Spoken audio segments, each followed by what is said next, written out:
So I'm telling you, it is tough in these clubs, and that's why I had decided a few years ago I would stop going to the clubs. I'm going to do like you youngins do. I'm going to go online and meet women.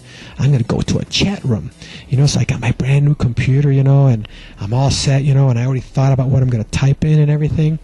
So then I just look up chat rooms, and the only problem is there's like thousands of chat rooms, and I don't know which one to go to. There's men seeking women, women seeking men seeking men, women seeking women, men seeking women who used to be men, women seeking men who want to be men, married men who want to be single, single men who want to women. It's just an infinite number of chatting rooms. I think I finally found one, and so I get online and I'm chatting and I'm thinking this is going to be great. One thing I noticed, there's 20 guys chatting online, and there's only 2 women. So I'm thinking, just like the club scene again. It's going to happen all over again. But I try, and I chat online until finally I finally found someone I could chat with, and I was chatting with them for a few weeks. I'm thinking, wow, this is great. I think I finally found my true love. I found my soulmate. This is going to happen. It's finally going to happen. And I didn't even have to spend any money.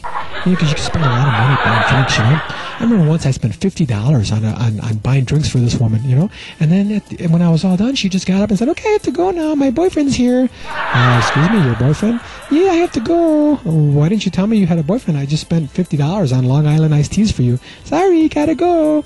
That's when I grabbed that woman by the hand. I take her right to Judge Judy, because Judge Judy always sides with guys, the people call her Judge Judy, Judge Judy, this woman misrepresented herself. It was a clear case of false advertising, and she had no intention of demonstrating any intimacy toward me, and I spent $50 on drinks.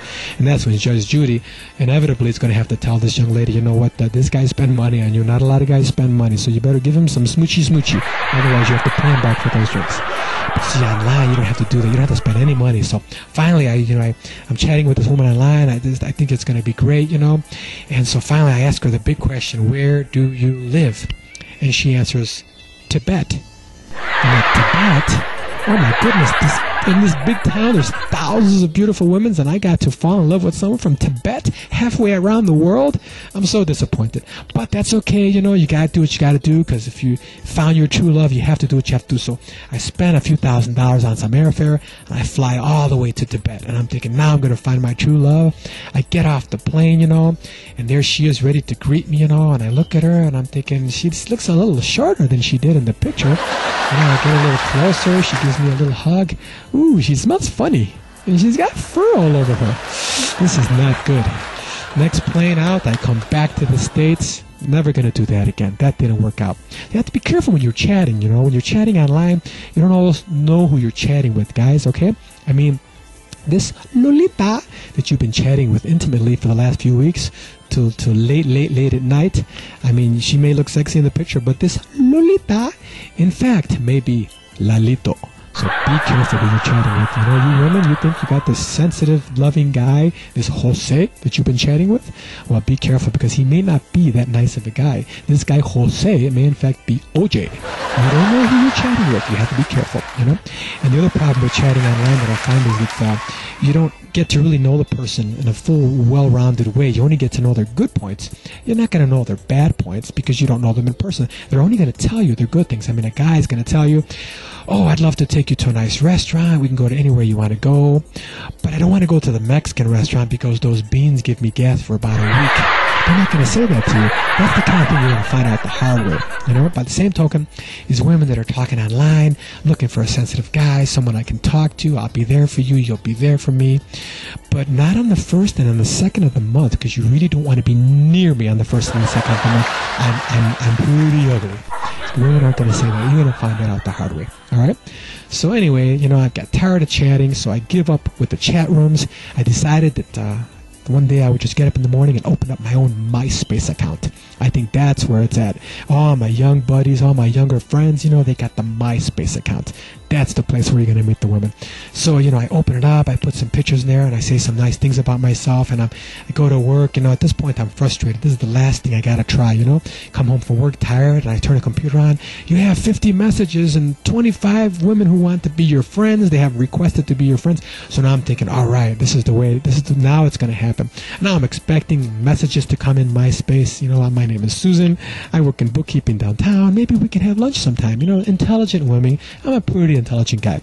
But I'm so disappointed because, I didn't expect I didn't expect it to be like just a bunch of teases. You know, I open up the first message and there's a picture of a woman like this saying, "Can't touch this." And that's the whole message. That's it. And I'm thinking, well, this is worse. This is worse than the clubs. These are just teases. There's no intelligent women, you know. And also you got those women that are blowing their lips at the kiss. Blowing their lips. Just blowing kisses at the camera. Saying, "Shemama." That's all they say. There's nothing intelligent, you know. Want a piece of this?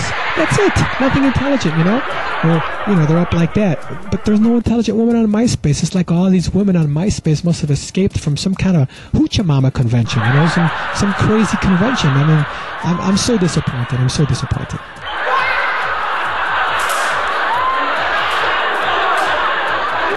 So anyway, we're gonna have a good time. We're gonna have a good time tonight, you know. I remember back in the days when house music was big. When house music was big, the house used to rock, and the roof is on fire. All the crazy things the DJs and the performers used to say, say I'm a fool, say I'm crazy. I don't do none of that. The only thing that I used to like that they used to do in the clubs back in the days when I was young, was when they used to do, ooh, work it, work it, ooh, work it. I thought that was cool. And I'm going to tell you guys where that custom originated from, where that first started out from. Because a long time ago, you know, when the first man was loving the first woman, you know, and he was pleasing her the way she needed to be pleased, the woman would hear that inner voice inside of her going, ooh, ooh, ooh, ooh. Until one day, you know, just without even thinking, unconsciously, it just came out of her. Ooh, ooh. And the guy, "What's the matter, honey? What's the matter? You're making me feel so good inside." And that's where it started. And then this woman told two friends, and they told two friends, and then all the women were at the clubs like, "Ooh, ooh, ooh, ooh." See, guys are different, see, because guys hear a whole different voice. They hear a whole different voice in their head when they're being loved by the women the way they need to be loved. You know, the voice they hear is, "Work it, work it, work it, work it." That's what they hear. And that's why it sounds so good in the club, you know, when you got the women and the men together. Ooh, ooh, work it, ooh, ooh, work it, work it. That's what you need. So we're going to try that out a little later.